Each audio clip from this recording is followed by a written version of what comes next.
Okay, my dear students, good morning everyone.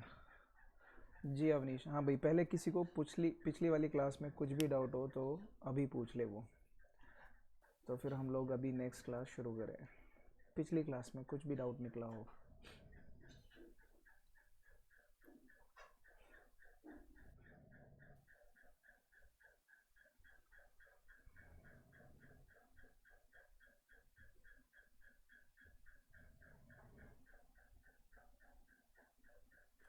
मेरी आवाज़ कम आ रही है? क्लास में आएगी। क्रोफुट का हेड घूमता है, क्रोफुट का हेड घूमता है घूमता है। इसकी बात कर रहे हो क्या? इसकी बात कर रहे हो?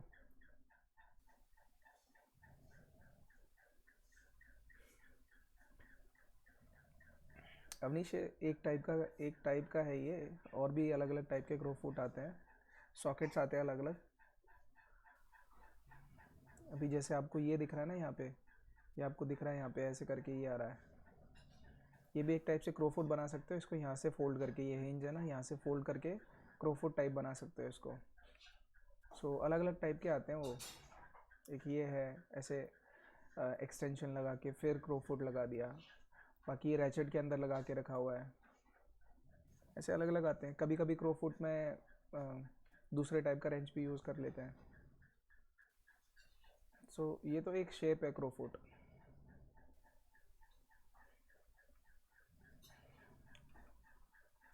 और बताओ, और किसी को कुछ समस्या?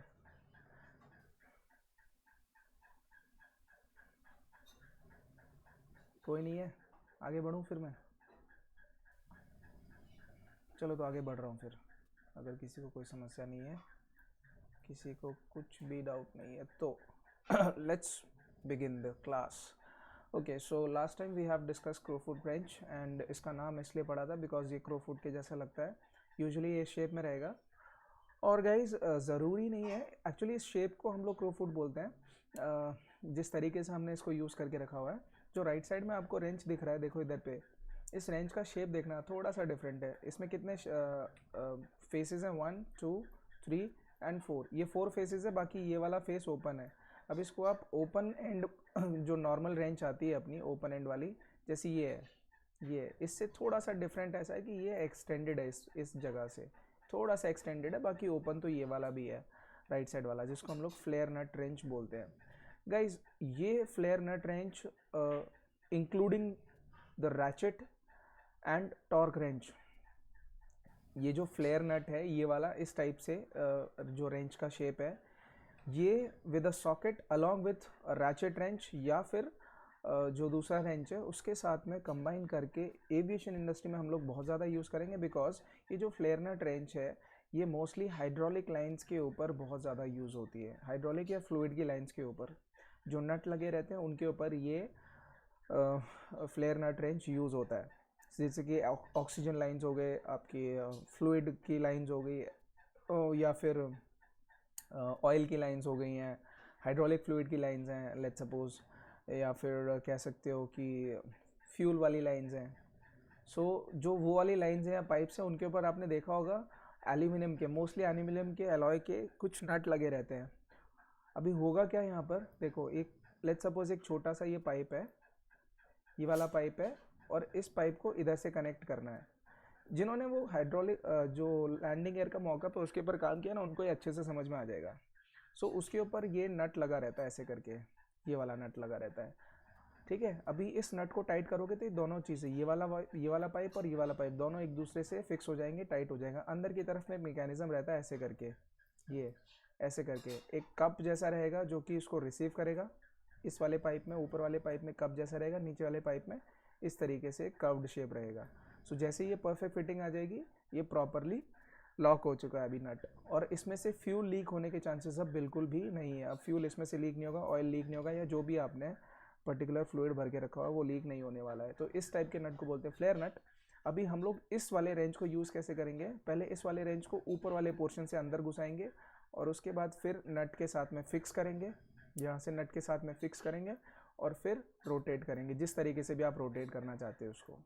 जिस तरीके से भी आप रोटेट करना चाहते हो, या तो normal left to right, right to left, या फिर आप कोई भी एक्सटेंशन लगा के रोटेट कर सकते हो इसको। सो इस तरीके के जो नट होते हैं, या इस तरीके के जो पाइपलाइंस होती है जहाँ पर हमें ये वाले नट्स मिलते हैं, उनको खोलने के लिए या फिर टाइट करने के लिए हम लोग यूज़ करते हैं flare nut wrench, flare nut wrench. और गाइज अभी जो भी हम रेंचेस पढ़ रहे हैं उन सब का कॉम्बिनेशन बना सकते हो आप क्रोफुट टाइप बना सकते हो। क्रोफुट के अंदर में भी ये फ्लेयर नट रेंच, फ्लेयर नट वाला भी इंस्टॉल कर सकते हो। सो क्रोफुट प्लस फ्लेयर नट, ये दोनों रेंचेस कंबाइन हो जाएंगी, प्लस रैचेट मैकेनिज्म भी रह सकता है। ये देखो, ये अभी नॉर्मल मैकेनिज्म है ना, ये वाला रैचेट मैकेनिज्म भी लगा सकते हो, कोई प्रॉब्लम नहीं है उसके अंदर। टॉर्क रेंच मैकेनिज्म भी लगा सकते हो। सारी की सारी रेंचेस कंबाइन करके अभी आप जो आपका काम है वो काम ख़त्म कर सकते हो। सो देखो, जो चीज़ मैंने आपको बताई है मोस्टली कि कहाँ कहाँ पे ये रेंचेस यूज़ होने वाले हैं, मोस्टली फ्यूल पे, हाइड्रोलिक लाइंस पे, या फिर ऑक्सीजन की लाइंस पे। फ्यूल लाइंस, हाइड्रोलिक लाइंस और ऑक्सीजन लाइंस, तो ये मोस्टली हमारे पास कहाँ रहती है, एविएशन इंडस्ट्री में ही रहती हैं ये मोस्टली। तो इसीलिए ये जो टाइप का रेंच है बहुत ज़्यादा यूज़ होने वाला है अपने लोगों को। तो यहाँ पे किसी को कोई डाउट है? पहचान लोगे ना इस वाले रेंच को, फ्लेयर नट रेंच को? कोई डाउट है तो बोलो, नहीं तो फिर मैं एक वीडियो शेयर करना चाह रहा हूँ अभी। शेयर करूँ? कोई भी एक बंदा बोल दो यस सर, नो सर, जो भी है।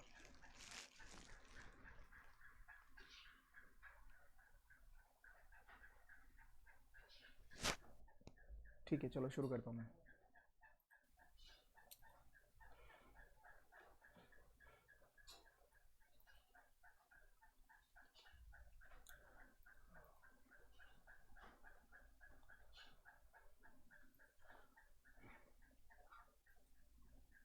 सो जो पहला वाला वीडियो है उसके अंदर हम लोग कंबाइन कर रहे हैं क्रोफुट को और फ्लेयर नट को।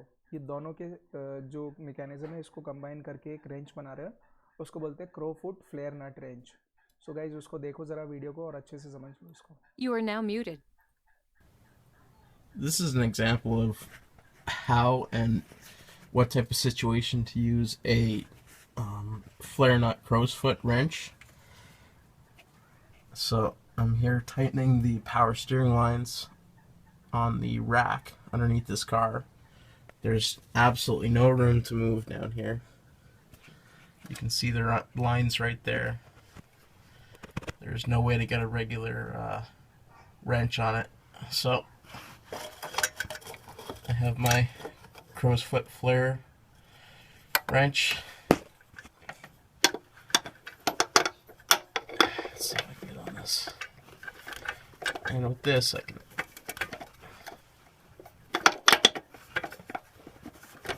turn it.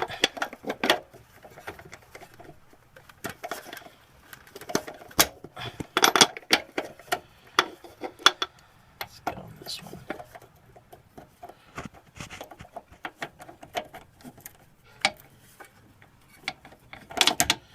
And I can just go little by little.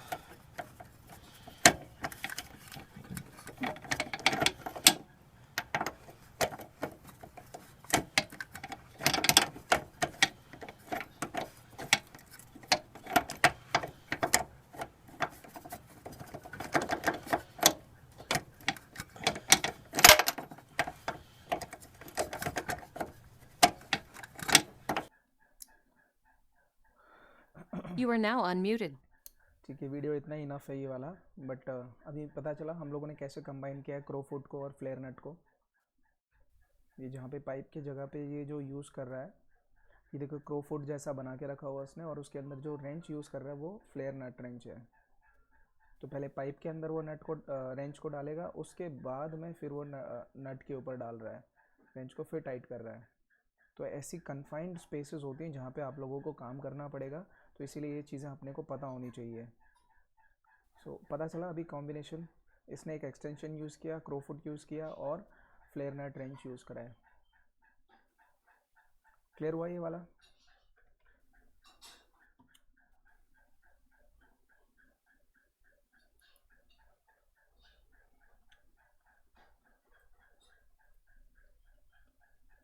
ठीक है, अगर ये क्लियर हुआ तो एक और वीडियो देखो फटाफट, एक और वीडियो देखते हैं। सर इसमें एक्सटेंशन यूज़ किया है क्या? हाँ एक्सटेंशन यूज़ किया है ना अवनीश। देखो ये वीडियो का लिंक मैं इसमें भी डाल रहा हूँ आपके चैट सेक्शन में, और यहाँ पे भी शुरू कर रहा हूँ वीडियो को। जितना मैं दिखा रहा हूँ सिर्फ उतना ही देखना है इस वीडियो को, बहुत लंबा वीडियो है। And welcome back to Home Built Help's Tip of the Week. The correct only that simple. अच्छा, जहाँ पे मैंने ये वीडियो रोका है मुझे बताना, ऐसे टाइप के पाइप्स और होजेस कहीं पे देखे हैं? जहाँ पे मैंने वीडियो स्टॉप किया है, ऐसे टाइप के pipes and hoses, where have you seen these kind of pipes? Engine, very good Rafsan. So why engine? What is happening there? Hydraulic test bench, perfect Avnish. Rafsan, why have you seen those hoses and pipes on engines? And if I'm correct, we are talking about mostly jet engines, right? So why these hoses are there? Any guesses? Rafsan? Flow of fuel, perfect. And apart from that, do we need something else?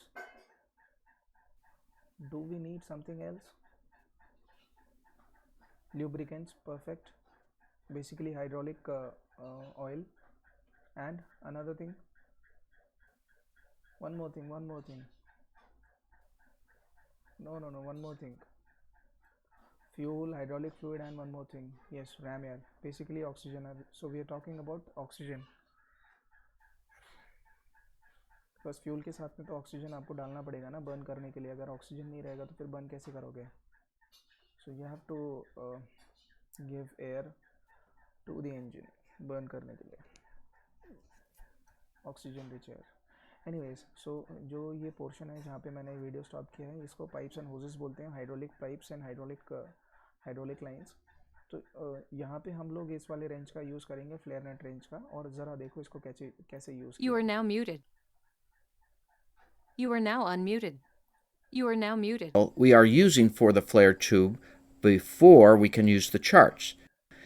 Seal. Which type of aluminum tubing are you using? The two choices. You are now unmuted. सो अभी जो इसने range use किया है basically वो वाला range जो normal range है, हम लोगों को यूज़ करना है torque wrench with a flare nut type extension. ऐसे बोल सकते हो, torque wrench with a flare nut type extension. So जैसे यहाँ पे देखो इधर पे, For a leak-free seal. I suspect that You are now other muted. manufacturers that use the same type of aluminum fittings will also fall into these ranges. Let's look at using a torque wrench on these fittings to apply these values to properly tighten the connection. Here is the torque wrench we'll be using to tighten our flare nut. We set the adjustment here, and this is calibrated in inch pounds. And normally we use a socket to tighten a nut or bolt with a torque wrench, but that's not going to work over a flare nut. So instead, we're going to have to replace this socket with a crow's foot. Now keep in mind, one of the most important things when using a torque wrench is not to change the distance between the handle that you pull and the location of rotation right here. That distance has to remain the same in order to get an accurate torque reading. Here are two crow's foots. Now the difference between them is that this is more conventional. It more resembles a standard wrench. This one is especially made for flare nuts. Note that the grip around the nut is substantially more. In other words, I got 1, 2, 3, 4 flats as opposed to just 2.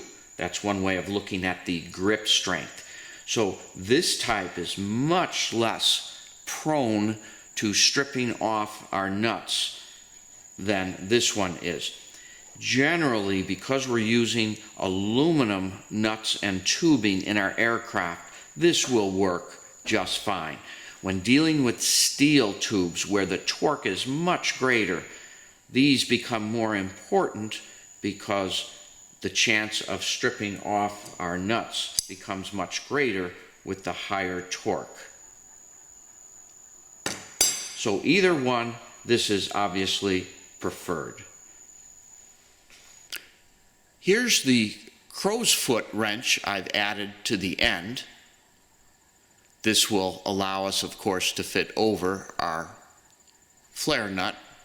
However, notice that we have increased the distance between where we want to rotate the torque back here.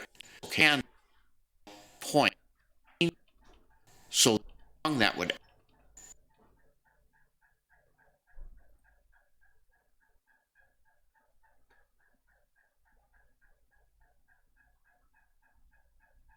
We are ready to tighten our flare nut.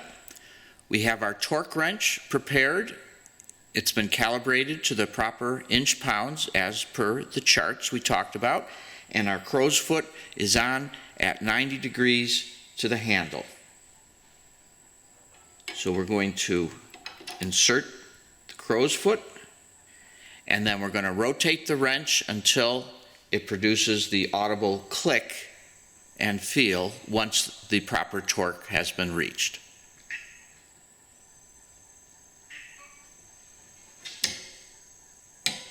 And there we go. You are now unmuted. So जहाँ पे मैंने video stop किया है वहाँ पे 2-3 चीज़ें मैं observe करके बता देता हूँ आप लोगों को। सबसे पहली चीज़ है कि इसने जो रैचेट रेंच यूज़ किया है, एक्चुअली नॉर्मल रैचेट रेंच नहीं है, टॉर्क रेंच है। सो आप उसके अंदर टॉर्क वैल्यू सेट कर सकते हो। और टॉर्क वैल्यू सेट इसलिए करनी है बिकॉज ये जो पाइप्स हम लोग यूज़ कर रहे हैं, ये एल्युमिनियम पाइप्स और ये जो नट यूज़ कर रहे हैं, इसका एक लिमिटेशन है गाइस। अगर मैं ज़्यादा टॉर्क लगा दूंगा जो कि ये झेल नहीं पाएगा, तो या तो नट टूट जाएगा या उसके अंदर क्रैक आएगा या फिर पाइप लीक होने लगेगा या फिर ऑयल लीक होने लगेगा। सो इसमें प्रॉब्लम ऐसी है, अगर आपने ज़्यादा टॉर्क दे दिया तब भी लीकेज होगा, और अगर आपने डिफाइंड टॉर्क से कम टॉर्क दिया है यानी कि ठीक से नट को टाइट नहीं किया है तब भी लीक होगा। तो ये दोनों केसेस में प्रॉब्लम आ जाती है। तो इसीलिए हम लोग क्या करेंगे, टॉर्क वैल्यू सेट करेंगे, और वो टॉर्क वैल्यू डिपेंड करेगी कि मटेरियल क्या है, नट का एंड पाइप्स का। सो जो मटेरियल है उसके बेसिस पे चार्ट्स आप रीड करोगे, उसके बेसिस पे टॉर्क वैल्यू सेट करोगे टॉर्क रेंज के अंदर, और फाइनली फिर आप फ्लेयर नट को टाइट करोगे या फिर लूज़ करोगे। टाइट करना in the sense torque value उसी टाइम पे हम लोग देते हैं। अच्छा, और एक ऑब्जर्वेशन इसमें हमें ये देखने को मिल रही है कि टॉर्क रेंज के साथ में इसने क्या कंबाइन किया है, क्रोफुट टाइप का कंबाइन किया है प्लस फ्लेयर नट रेंज कंबाइन करी है। तो तीनों चीज़ें इसने कंबाइन करके तब जाके यूज़ करा है। सो वही चीज़ मैं आपको समझा रहा था कि ऐसे कॉम्बिनेशंस में हमें काम करना रहेगा, ऐसे टाइप के कॉम्बिनेशंस होंगे, इसलिए आपको सारी की सारी चीज़ें पता होनी चाहिए, क्लासिफिकेशन पता होना चाहिए। सो और एक चीज़ ज़रा किसी ने ऑब्जर्व करी हो तो इसको हम लोग डायरेक्टली ये वाली रेंज को डायरेक्टली हम लोग नट के ऊपर, नट के साइड से नहीं इंसर्ट कर सकते हैं। पहले हमें पाइप में इंसर्ट करना पड़ेगा, उसके बाद में ऊपर से लाके फिर हम लोग नट के ऊपर रखेंगे and then we can turn the nut. So that's how it works. So far I believe समझ में आया होगा, and if you have any questions just ask me now, go for it, आने दो।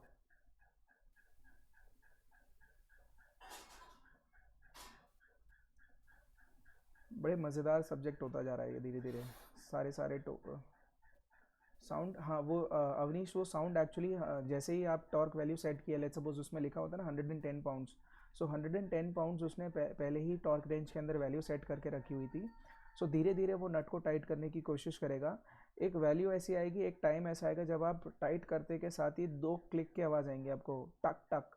वो साउंड आते के साथ ही आप समझ जाओगे कि आपने जो टॉर्क वैल्यू सेट करी है वो टॉर्क वैल्यू अब आ चुकी है फ्लेयर नट के ऊपर, उतने टॉर्क के साथ उसको टाइट कर दिया है, उससे ज़्यादा अभी अपने को जाना नहीं है। सो वो भी एक कहते बैरियर है, लिमिटेशन है। लिमिटेशन नहीं बोलो उसको, बट वो करेक्ट चीज़ है।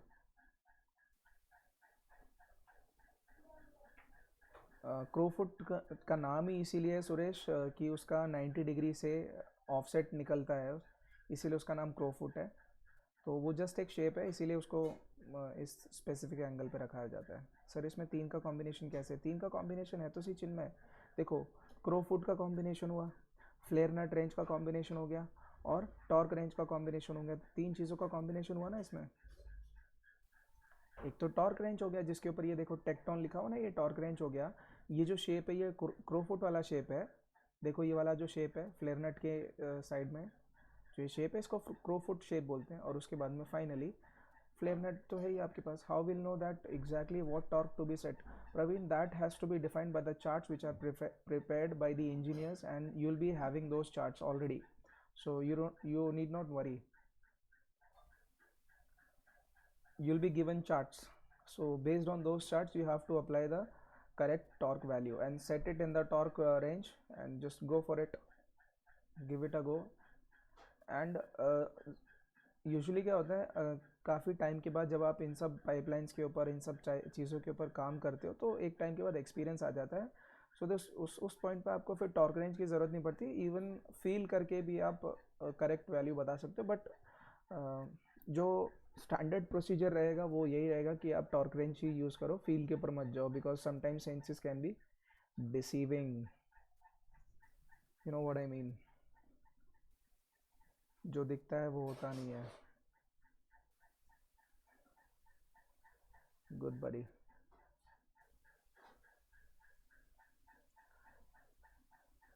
सुरेश, सर हमने टॉर्क रेंज में सिर्फ डिस्टेंस सेट करना होता है। हाँ जिनमें डिस्टेंस ही सेट करना, उस वही चीज़ सेट कर सकते हैं हम लोग, उसमें और चीज़ सेट नहीं कर सकते, बिकॉज फोर्स तो आप कंटिन्यूसली अपने हाथों से लगा रहे हो। देखो टॉर्क के लिए चिन्मय, एक सेकेंड अभी कोई लिखो मत कुछ भी, पहले मुझे चिन्मय के क्वेश्चन का आंसर देने दो। So Chinmay listen to me, carefully listen to me, okay. देखो टॉर्क वैल्यू जो आती है हमको, टॉर्क की वैल्यू आती है एक तो फोर्स को मल्टीप्लाई करने से डिस्टेंस के साथ में। तो अभी फोर्स जो है, फोर्स तो हम लोग अपने हाथों से लगा रहे हैं, वो कंटिन्यूसली हम लोग वेरी करते जा रहे हैं। उसके बाद में बचता है डिस्टेंस। सो डिस्टेंस एक बार आपको फिक्स करना पड़ेगा भाई, आपको दोनों में से कोई भी एक चीज़ फिक्स करनी पड़ेगी ना पर्टिकुलर टॉर्क के लिए। आप ऐसा तो नहीं है किसी भी प्रोसेस में डिस्टेंस भी वेरी करते जा रहे हो और फोर्स भी वेरी करते जा रहे हो, तो ऐसा नहीं चलेगा। इन दोनों में से, फोर्स और डिस्टेंस में से पहले, सबसे पहले हमें कोई भी एक चीज़ फिक्स करनी पड़ेगी। सो हमने क्या किया, पहले डिस्टेंस फिक्स कर दिया। डिस्टेंस फिक्स कर रहे हैं हम लोगों ने, बोल दिया चलो ठीक है ये डिस्टेंस है। अब जाके अब आप फोर्स वेरी कर रहे हो, धीरे धीरे फोर्स लगा रहे हो। जैसे जैसे आप फोर्स वैल्यू बढ़ाते जाओगे वैसे ही, लेट्स सपोज देखो एक एग्जांपल ले लेते हैं। डिस्टेंस लेट्स सपोज अपने पास में था 10 सेंटीमीटर, ठीक है, और मुझे लगाना था कुछ क्या बोलते हैं 100 न्यूटन सेंटीमीटर का फोर्स लगाना था मुझे, ठीक है। तो 10 सेंटीमीटर का डिस्टेंस हम लोगों ने सेट कर दिया टॉर्क रेंज के ऊपर। अब धीरे धीरे मैं फोर्स लगा रहा हूँ। पहले मैंने फोर्स लगाया 2 न्यूटन का, तो 2 न्यूटन इंटू 10 सेंटीमीटर कितना हो गया, 20 Newton centimetre. It's just hypothetical हाँ गाइस। सो 20 न्यूटन सेंटीमीटर का फोर्स लगा, सॉरी टॉर्क लगा। अब वो टॉर्क तो एग्जैक्ट वैल्यू है नहीं जो हमें चाहिए थी। फिर मैंने धीरे से और थोड़ा सा फोर्स लगाया, फोर्स लगा के मैंने 5 पे कर दिया, तो 5 न्यूटन इंटू 10 यानी कि कितना हो गया, 50 न्यूटन सेंटीमीटर का टॉर्क लग रहा है। अब और थोड़ा सा आगे बढ़ाओ, 80 न्यूटन सेंटीमीटर पे जाओ। जैसे ही आप 10 न्यूटन का फोर्स लगा दोगे, उस पॉइंट पे क्या हो जाएगा, 10 न्यूटन इंटू 10 सेंटीमीटर यानी कि 100 न्यूटन सेंटीमीटर का टॉर्क अवेलेबल हो गया। जैसे ही 100 न्यूटन सेंटीमीटर का टॉर्क अवेलेबल हो जाएगा चिन्मय, तब आपको क्लिक की आवाज़ आएगी and that's where you have to stop. So that's how these torque wrenches work. So इसीलिए हमें डिस्टेंस सेट करना पड़ता है सबसे पहले। You have to fix the distance and then you can vary the other parameter, because there are only 2 parameters right now when you are setting torque. One is the distance and the other one is force, so you can vary only one at a time. So distance को fix करना पड़ता है। Yes, anyone next? I hope I have answered your question Chinmay.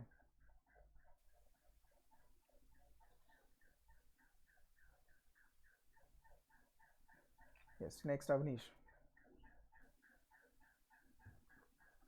Somebody is offline. Who's offline? Suresh is offline. Why?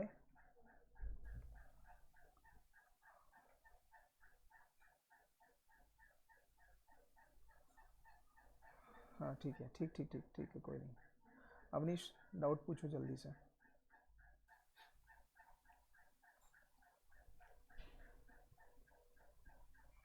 Guys जो मैंने अभी English में बोला है समझ में आया ना? ऐसा तो नहीं है कि हिंदी में बताना पड़ेगा फिर से? ये क्या लिखा है अवनीश ने सर, प्रोसेस स्टार्ट के पहले जो हमने फिक्स किया है डिस्टेंस वो throughout the process same रखेंगे ना? Exactly Avnish, you have to keep it same, you cannot change it, you have to keep it same, same रखना पड़ेगा अवनीश। कोई भी एक चीज़ फिक्स करनी है हमें और हमने डिस्टेंस फिक्स कर दिया स्टार्टिंग में ही।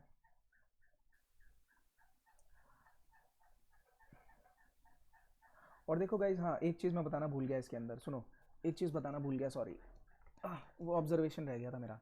हाँ देखो ज़रा, इसमें ऑब्जर्वेशन कैसा है गाइस, देखो। अच्छा मान लो जो अभी मैंने प्रीवियस एग्जांपल लिया है, चिन्मय एक मिनट स्टॉप हो जाओ। सो अभी जो मैंने प्रीवियस एग्जांपल लिया है उसमें क्या किया था हम लोगों ने, 100 न्यूटन सेंटीमीटर का टॉर्क हमें चाहिए था, राइट। सो हमने क्या किया, डिस्टेंस लगा दिया 10 सेंटीमीटर। जब मैंने टॉर्क रेंज के ऊपर डिस्टेंस को सेट किया तो 10 सेंटीमीटर पे ये फिक्स हो गया, यानी कि हिंज पॉइंट से जहाँ पे मैं फोर्स अप्लाई करूँगा उन दोनों पॉइंट्स के बीच का डिस्टेंस आ गया अभी 10 सेंटीमीटर। फाइन। अभी देखो ये जो आपने एक्सटेंशन यूज़ किया है क्रो फुट के जैसा, ये क्रो फुट को अगर आप गए पैरेलल हो गया, अभी तो फिलहाल ये 90 डिग्री पे है, अभी तो फिलहाल ये 90 डिग्री पे ना, जहाँ पे वीडियो स्टॉप हो रखा है वहाँ पे 90 डिग्री पे, देखो देखो ध्यान से, ये एक्सेस है यहाँ पे, जो इसकी एक्सेस होती है जो मैं आपको बताता आ रहा हूँ, से ये एक्सेस है और रैचेट की एक्सेस, उन दोनों के बीच में 90 डिग्री का एंगल है। बट अगर मैं इस फ्लेयर नट रेंज को थोड़ा सा टिल्ट करता हूँ और पैरेलल रख देता हूँ, पैरेलल रखने में क्या हो जाएगा, ये अभी डिस्टेंस इंक्रीज हो चुका है guys and you don't know it. So अभी वो करेक्ट प्रोसीजर नहीं है। मैं एक काम करता हूँ, वीडियो हटाता हूँ, उस पर आते हैं हम लोग, ठीक है। देखो ज़रा यहाँ पे, देखो गाइस, ये जो तरीका आपको दिख रहा है ना यहाँ पे, ये जो दिख रहा है यहाँ पे वीडियो में, वीडियो नहीं, इसमें जो पीपीटी में दिख रहा है आपको, ये तरीका टॉर्क रेंज से रिलेटेड सही नहीं है गाइस। ये वाला तरीका टॉर्क रेंज से रिलेटेड सही नहीं है। वाई? बिकॉज लेट्स सपोज आपने यहाँ से जो डिस्टेंस हम लोग मेजर करते हैं, एक्चुअली वो यहाँ से मेजर करते हैं, तो यहाँ से यहाँ तक का डिस्टेंस जो भी हैंडल पे आप फोर्स लगा रहे हो, लेट्स सपोज फोर्स अपने यहाँ से लगा रहे हैं, ये एफ लिख देता हूँ यहाँ पे आइडेंटिफाई कर सको, तो फोर्स यहाँ से लगा रहे हो, ये डिस्टेंस अपने पास में 10 सेंटीमीटर, ठीक है, ये डिस्टेंस हो गया अभी 10 सेंटीमीटर। तो मैंने जो टॉर्क वैल्यू सेट करी है या फिर जो कैलिब्रेशन हो रखा है टॉर्क रेंज का, वो इसके बेसिस पे है कि यहाँ से फोर्स लगाओगे आप, यहाँ से डिस्टेंस कैलकुलेट करोगे। बट अभी देखो इस डायरेक्शन, इधर पे क्या हो गया, इधर पे जो रेंज है जहाँ से मैं नट को होल्ड करूँगा, मैं नट को होल्ड करूँगा यहाँ से, तो अगर मैं इस नट के सेंटर को ऑब्वियसली अगर यहाँ से थोड़ा सा ऊपर लाइन खींचता हूँ, तो देखो यहाँ पे आपको डिस्टेंस एक्स्ट्रा मिल गया गाइस, ये दिख रहा है, ये डिस्टेंस आपको एक्स्ट्रा मिल गया है। लेट्स सपोज ये डिस्टेंस अगर 2 सेंटीमीटर भी हुआ तो सोचो क्या फ़र्क पड़ जाएगा।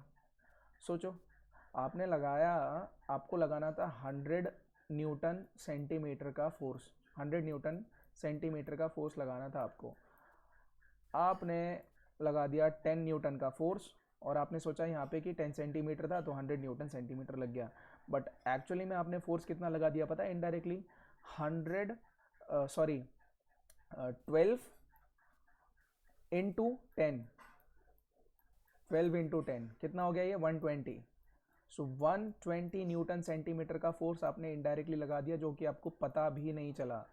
और वो छोटी सी मिस्टेक आपने क्या करी है कि ये जो नट का डायरेक्शन है उसको इस इधर इधर पे रखा हुआ है, पैरेलल रखा हुआ है, इस रेंज के पैरेलल में रखा हुआ है। सो पैरेलल में नहीं रखना गाइस, आपको इसको रोटेट करके इधर पे रखो, इसको इधर इस डायरेक्शन में रखो, इधर पे इस डायरेक्शन में रखो इसको ऐसे करके, तो जो पॉइंट ये वाला रहेगा एग्जैक्टली वही पॉइंट रहेगा, आपको एक्स्ट्रा डिस्टेंस ये 2 सेंटीमीटर नहीं रहेगा, ये चीज़ खत्म हो जाएगी। तो आपने जो टॉर्क लगाया था 100 न्यूटन सेंटीमीटर, आपको लगभग 100 न्यूटन सेंटीमीटर ही मिलेगा, उससे ज़्यादा फोर्स नहीं लगेगा। तो गाइज इसका ध्यान रखना हाँ प्लीज़, जब भी आप टॉर्क रेंज को इंक्लूड करके जाते हो इसके अंदर, टॉर्क रेंज की वैल्यू, जहाँ पे भी टॉर्क की वैल्यू बहुत इंपॉर्टेंट है जिन नट्स के ऊपर, तो ये चीज़ का ध्यान रखना है अपने को, you have to be very very careful. ये चीज़ समझ में आ गई ना? तो फिर मैं आगे बढ़ता हूँ, ये एनोटेशंस हटा दें, एनोटेशंस क्यों नहीं हट रहे?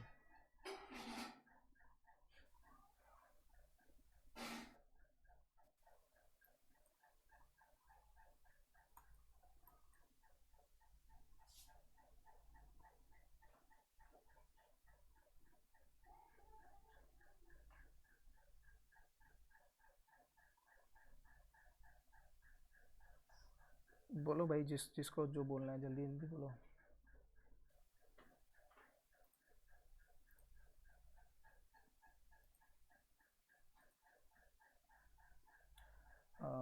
एक सेकंड, चिन्मय कुछ बोल रहा है। सर अगर हम टॉर्क कम लगा रहे हैं तो नट टाइट होगा क्या? नट तो टाइट होता ही जाएगा चिन्मय, कोई प्रॉब्लम नहीं उसके अंदर। टॉर्क अगर कम कम भी लगा रहे हो तो भी कोई बात नहीं, नट तो टाइट होता ही रहेगा।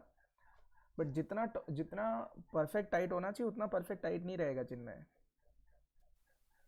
कम टॉर्क लगाने से ना जितना नट टाइट होना चाहिए था, जो अप्रोप्रिएट या प्रॉपर तरीका था, जो प्रॉपर वैल्यू थी नट के टाइट होने की, उतनी नहीं मिलेगी आपको। उसमें फिर आपके फ्यूल लीक होने के चांसेस ज़्यादा हो जाते हैं, हाइड्रोलिक फ्लूइड लीक होने के चांसेस ज़्यादा हो जाते हैं, ऑक्सीजन। और खासकर सोच लो अगर ऑक्सीजन वाली लाइन्स और उसमें ऐसी गड़बड़ कर दी आपने तो बाबा डेंजर है, फिर तो आप खा जाओगे पूरे पैसेंजर्स को। ये मत कर देना गलती से भी। Sir distance from the centre of the nut consider करेंगे ना? हाँ रफसान, मोस्टली हम लोग distance from the centre of the nut ही कंसिडर करते हैं। Yes, another one is Avnish, sir हम किसी भी नॉर्मल रेंज से टॉर्क ही लगाते हैं ना कि फोर्स?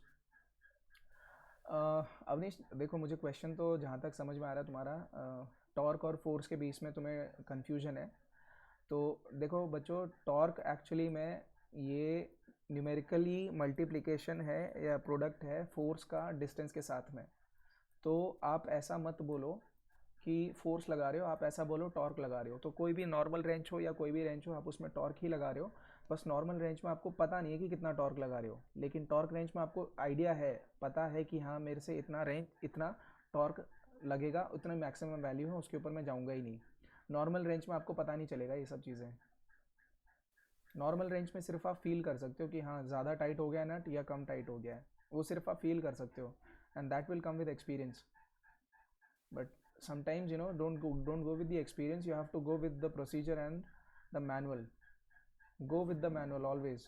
एविएशन इंडस्ट्री में जो लाइन है हमेशा, जो मैं बोलता हूँ, जब तक कोई चीज़ समझ में नहीं आती है उसको complete the sentence, Akash complete करेगा। जो चीज़ नहीं पता उसको क्या नहीं करने का,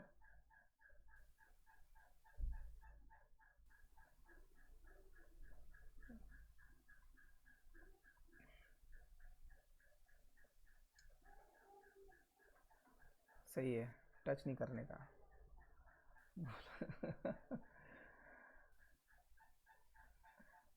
चलो, जो चीज़ नहीं समझ में, हाँ अपूर्वा बोला, अपूर्वा बोला, ऐसे नहीं बोलता, आप बोला ये। चलो ठीक है गाइस, तो ये समझ में आ गया ना, तो मैं आगे बढ़ता हूँ, आगे कंटिन्यू करते हैं हम लोग इस क्लास को। Okay, what is this? Sir perpendicular सिर्फ क्रो फुट के केस में ही रखना पड़ेगा, मतलब अगर हम टॉर्क और क्रो फुट को कंबाइन यूज़ कर रहे हैं तो टॉर्क और क्रो फुट को कंबाइन कर रहे हो तो परपेंडिकुलर, हाँ उसके केस में, हाँ परफेक्ट, ठीक है चिन्मय, वेरी गुड, बिल्कुल बिल्कुल करेक्ट हो आप, मैं समझ गया आप क्या बोलना चाहते हो, इट्स करेक्ट। बिकॉज दूसरे टाइप का कोई ऐसा कॉम्बिनेशन नहीं होगा, बिकॉज दूसरे साइड में तो हमारे पास सॉकेट मिल जाएगा, ये चीज़ नहीं रहेगी ना, ये पोर्शन खत्म हो जाएगा उधर पे, ये चीज़ खत्म हो जाएगी वहाँ से, ये खत्म हो जाएगा, फिर अपने पास सिर्फ सॉकेट रहेगा जो कि सिर्फ यहाँ तक रहता है, और सॉकेट का जो सेंटर होता है ऑब्वियसली वो नट का भी सेंटर ही होगा। So you are correct. Okay, fine. Let's move on to the next slide. Let's not waste more time here. So let's see क्या है अपने पास। हाँ गाइज, अरे यार ये मस्त है, ये इम्पैक्ट ड्राइवर, ये बड़ी मज़ेदार चीज़ है बच्चों। इम्पैक्ट ड्राइवर बच्चों, टॉर्क रेंज से रिलेटेड जो चीज़ें, देखो राइट साइड में जो टॉर्क रेंज है वो मैं ऑलरेडी डिस्कस कर चुका हूँ, बट फिर भी उसके टाइप्स हैं वो देख लेंगे एक बार। बट फटाफट यहाँ पे आ जाओ, इम्पैक्ट ड्राइवर पे आ जाओ। इम्पैक्ट ड्राइवर में जाने से पहले ना हम लोग एक वीडियो देखते हैं, बड़ी मज़ेदार चीज़ है ये, बड़ी अच्छा ही टूल है, और ये टूल हमें यूजुअली वहाँ पे काम आएगा जहाँ पे रस्ट लग चुकी है स्क्रूज़ के ऊपर, या फिर स्क्रूज़ को आसानी से आप खोल नहीं सकते हो।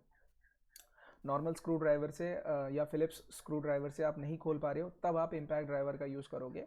हल्का से एक ब्रीफ दे देता हूँ कि इसका ये वजह, इसको बोलते हैं हेड। इस हेड के ऊपर पहले तो आप ये जो पोर्शन है, ये वाला पोर्शन आप स्क्रू के ऊपर लगा दोगे जैसे नॉर्मल स्क्रू ड्राइवर लगाते हो, और फिर यहाँ से हैमरिंग करोगे, हैमर करते के साथ ही फिर इसको रोटेट करोगे एंटी क्लॉकवाइज डायरेक्शन में, अगर आपको नट खोलना है तो।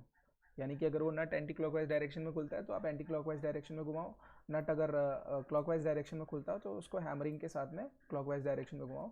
वीडियो देखते हैं तो अच्छे से प्रैक्टिकली समझ में आ जाएगा, बट बहुत ही अच्छी चीज़ है ये गाइस, और ये हमें खासकर यूज़ करना पड़ेगा you will get to know when you will get an aircraft जहाँ पे कि बहुत सालों से वो पोर्शन खुला नहीं है या वो सेक्शन खुला नहीं है, आपको फिर वो खोलना पड़ सकता है, कोई ख़राबी आ गई होगी उसके अंदर, और वहाँ पे ये इम्पैक्ट ड्राइवर इतना ज़्यादा यूज़ आने वाला है ना, कुछ कहने को नहीं है, बहुत ज़्यादा यूज़ होने वाला है ये। और ये चीज़ उन बच्चों को शायद जो बच्चे वहाँ पे गए होंगे, अपने बोइंग जो खड़ा हुआ है कैंपस के अंदर, बोइंग के ऊपर आपके सीनियर्स ने काम किया है और उनको बहुत तकलीफ़ आई थी, बिकॉज बोइंग पानी में, बारिश में, धूप में वैसे ही पड़ा हुआ है बाहर, उसको कवर नहीं किया ना, वो हैंगर के अंदर है, जस्ट ओपन स्पेस में है, तो उसके बहुत सारे नट नहीं, स्क्रूज, बहुत सारे स्क्रूज ऐसे थे जिसमें जंग लग गई थी और उनको खोलना बहुत मुश्किल हो गया था।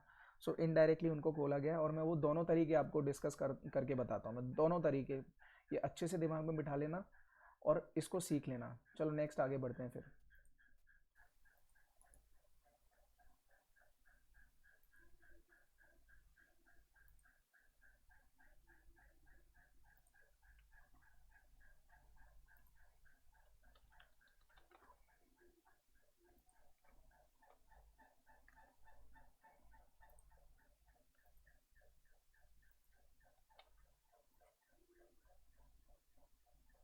You are now muted.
You are now unmuted. कुछ भी था, वीडियो का साउंड बड़ा मस्त था नहीं? देखो, दो तरीके यूज़ करें, दोनों तरीके डिस्कस करेंगे हम लोग अभी। पहले जहाँ पे मैंने अभी जहाँ पे वीडियो रोका हुआ है मैंने, सबको दिखता है जहाँ पे मैं वीडियो रोकता हूँ वहाँ पे वो सब चीज़ें आती हैं आपके स्क्रीन के ऊपर? हैमर ही तो यूज़ करना है। कौन है ये, क्या नाम है इसका? एवी, एक सेकेंड मैं इसका नाम देखूं पहले, कौन है ये? आरिफ, हाँ, हैमर ही तो यूज़ करना है इसके अंदर, तभी तो इसका नाम इम्पैक्ट ड्राइवर है, वरना नॉर्मल स्क्रू ड्राइवर रख देते इसका नाम। ओके, चलो देखो ज़रा, दोनों चीज़ें जहाँ पे मैं ये वीडियो स्टॉप किया वहाँ पे एक बार देखो ज़रा। इस बंदे ने इम्पैक्ट ड्राइवर को स्टॉप करके रखा हुआ है, इम्पैक्ट ड्राइवर को स्टॉप करके रखा, रोक के रखा हुआ, पकड़ के रखा हुआ है हैंडल से। सर लेकिन हेड ही कोरोडेड होगा तो क्या करना है? हाँ सुरेश, सुशी के लिए तो ये यूज़ करें, देखो बता रहा हूँ ना, दोनों तरीके यूज़ करेंगे अभी। देखो ये वाला जो नट है ना, ये वाला जो स्क्रू है जो ये खोलने की कोशिश कर रहा है, बहुत ही ज़्यादा टाइट है, नॉर्मल स्क्रू ड्राइवर से ये खुलेगा नहीं। एक तो इसने क्या किया है, पहले तो ये स्क्रू अंदर टाइट हो रखा है, दूसरी चीज़ इसके ऊपर पेंट हो रखा है, तो ऐसे टाइप के नट को खोलना या स्क्रूज़ को खोलना हमें पता है कितनी मुश्किल आती है। जिन्होंने पूरा लैंडिंग गियर का मौका उठा के खोला है, क्लीन करा है, उनको बहुत अच्छे से पता होगा, बहुत मुश्किल आती है इनको खोलने के लिए।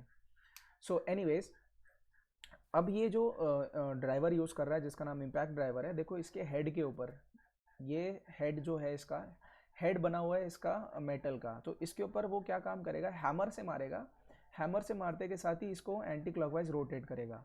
सो जैसे ही वो रोटेट करेगा, होगा क्या, ये स्क्रू ऑटोमेटिकली खुलने की पोजीशन में आ जाएगा, फिर और एक दो बार हैमरिंग करेगा और ये खुल जाएगा नॉर्मल तरीके से भी बाद में। एक तरीका ये था। दूसरा तरीका, मैं अभी सारे क्वेश्चंस के आंसर दे दूंगा, रुक जाओ अभी बस। दूसरा तरीका देखो यहाँ पर, दूसरा तरीका मैं आपको बताता हूँ, देखो ज़रा। दूसरा तरीका था ये वाला बच्चों, ये वाला जो ये तरीका अपना रहा है, इसमें हो क्या रहा है, एक्चुअली स्क्रू का हेड खराब हो चुका है, या लेट्स सपोज रस्ट लग चुकी है, तो रस्ट तो एक छोटी सी लेयर होगी किसी भी स्क्रू के ऊपर, ज़्यादा अंदर तक वो नहीं जाता है। हाँ, अगर वो बहुत ही ज़्यादा ही ख़राब हो चुका है तब तो आपको ड्रिल करना पड़ेगा, या फिर अगर उसका हेड बचा हुआ है थोड़ा बहुत भी, जिसमें आप कुछ तो ऑपरेशन कर सकते हो, उस जगह पे आप ये वाला मेथड यूज़ करोगे। तो आपको मैं 3 मेथड बता देता हूँ किसी भी स्क्रूज़ को खोलने के। पहला मेथड तो नॉर्मल स्क्रू ड्राइवर से, उसके बाद में अगर नहीं मिलता तो फिर इम्पैक्ट स्क्रू ड्राइवर, जिसको हम लोग हैमर की हेल्प से हैमरिंग कर करके खोलेंगे। अगर वो भी तरीका काम नहीं कर रहा है, हेड ख़राब हो चुका है, तब आप ये तीसरा मेथड यूज़ करोगे। ये तीसरा मेथड देखो क्या किया है इसके अंदर, आपको एक पैरेलल, एकदम पैरेलल, स्क्रू के पैरेलल में कट मारना है with the help of this grinder. जैसे ही कट मारोगे बच्चों, हेड के अंदर कट मारते के साथ ही आपको स्क्रू ड्राइवर सेट करने की जगह मिल जाएगी, क्योंकि ऊपर हेड में आपने अभी कट मार दिया है, तो एक पैरेलल कट मिल जाएगा आपको, पूरा थ्रू कट मिल जाएगा। आप उसके अंदर फिर स्क्रू ड्राइवर डालो या इम्पैक्ट स्क्रू ड्राइवर डालो और उसको ओपन करो, आराम से खुलेगा।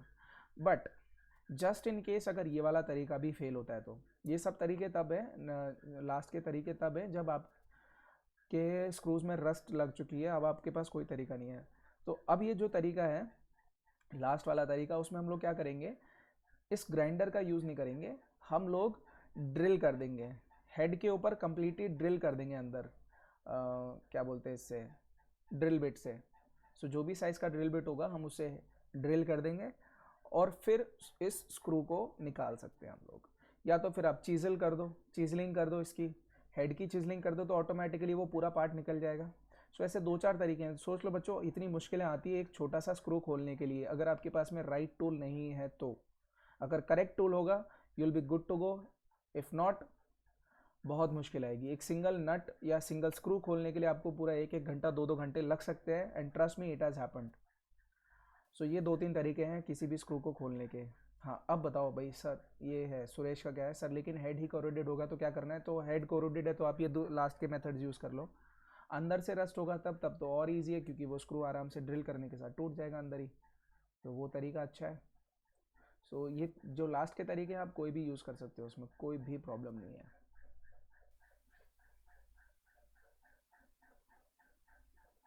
कोई भी स्क्रू खोलने के लिए या कोई भी रस्टेड ये चीज़ें खोलने के लिए, लास्ट में वही बचता है, चीज़ल लो, हैमर लो और हेड फोड़ दो, उसका हेड पूरा ही गायब कर दो वही एक आखिरी तरीका बचता है फिर, और फिर हल्का सा ड्रिल करके उसको निकाल दो, निकल जाता है वो स्क्रू, निकल जाता है एंड में। सो ये था इम्पैक्ट स्क्रू ड्राइवर। अंदर से थ्रेड्स ख़राब नहीं होंगे, अभिषेक ख़राब हो सकते हैं, कोई बात नहीं है। अगर थ्रेड्स ख़राब हैं तो वही फिर आखिरी वाला तरीका, ड्रिल कर दो। सर जो कट मारा है वो 0.04 का, सब में यही होगा कि चेंज करना पड़ेगा, ये डिपेंड करेगा, ऐसा कुछ फिक्स नहीं है अवनीश, साइज़ के हिसाब से डिपेंड करेगा। जो आपके पास में बिट अवेलेबल है, जो आपके पास में स्क्रू ड्राइवर बिट अवेलेबल है, उसके बेसिस पे आप अपना ग्राइंडर से कट मारोगे, उतने साइज़ का कट मारोगे, ऐसा कुछ फिक्स नहीं है इसमें। सो आई होप सबके क्वेश्चंस के आंसर आ गए होंगे। लास्ट के 4 मिनट बचे हैं, एक छोटा सा टॉपिक फिर मैं फटाफट डिस्कस कर लेता हूँ। चलो ये चीज़ क्लियर होगी अच्छे से, इम्पैक्ट ड्राइवर वाली। अब आते हैं हम लोग टॉर्क रेंच के ऊपर। सो बच्चों टॉर्क रेंच में ना, यहाँ पे देखो ये 3-4 टाइप के हैं। एक तो है deflecting beam type torque wrench, एक है डायल इंडिकेटिंग टाइप, एक है माइक्रोमीटर, और एक है इलेक्ट्रॉनिक सेटिंग टाइप। जितने भी ये टाइप्स बता रखे हैं टॉर्क रेंज के बच्चों, इसमें एक चीज़ जो है वो बहुत ही कॉमन है, और वो है कि आपको टॉर्क का आउटपुट पता हो रहा है, यानी कि आपके पास में कहीं ना कहीं कोई ना कोई तो इंडिकेशन है कि हाँ इतना टॉर्क वैल्यू अभी सेट है या इतना टॉर्क वैल्यू अभी लग रहा है। सो ये चीज़ें जैसे डिफ्लेक्टिंग बीम हो, डायल हो, माइक्रोमीटर हो या इलेक्ट्रॉनिक सेटिंग हो, कोई भी हो, वो एक ना एक इंडिकेटर तो यूज़ कर ही रहा है apart from the normal components. So torque range के अलग अलग टाइप्स में देख लेता हूँ, जो भी ये लिखी हुई है वो चीज़ें आप पढ़ लेना घर पे, जब पीपीटी शेयर कर दूंगा मैं। ये देखो, किस्मत है आप लोगों की, स्लाइड भी नेक्स्ट नहीं हो रही है।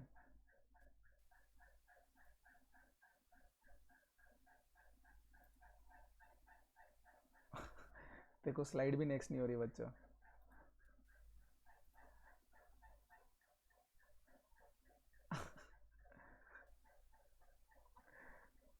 चलो तो इसको यहीं पे स्टॉप करना पड़ेगा यार, नेक्स्ट स्लाइड नहीं जा रहा। या तो नेट गया मेरा या कुछ तो इशू है।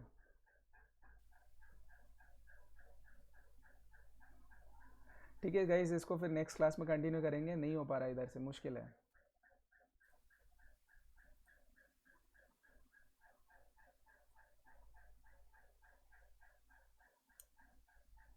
ये हुआ, अब हुआ, यानी कि नेट गया था शायद।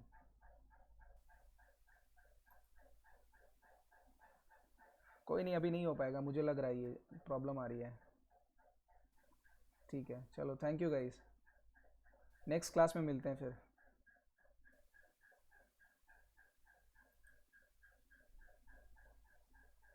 ये अब सही चल रहा है, पर नेक्स्ट क्लास में मिलते हैं, इसको कंटिन्यू करेंगे नेक्स्ट क्लास में, कोई बात नहीं। ठीक है, थैंक यू गाइस, ऐश करो।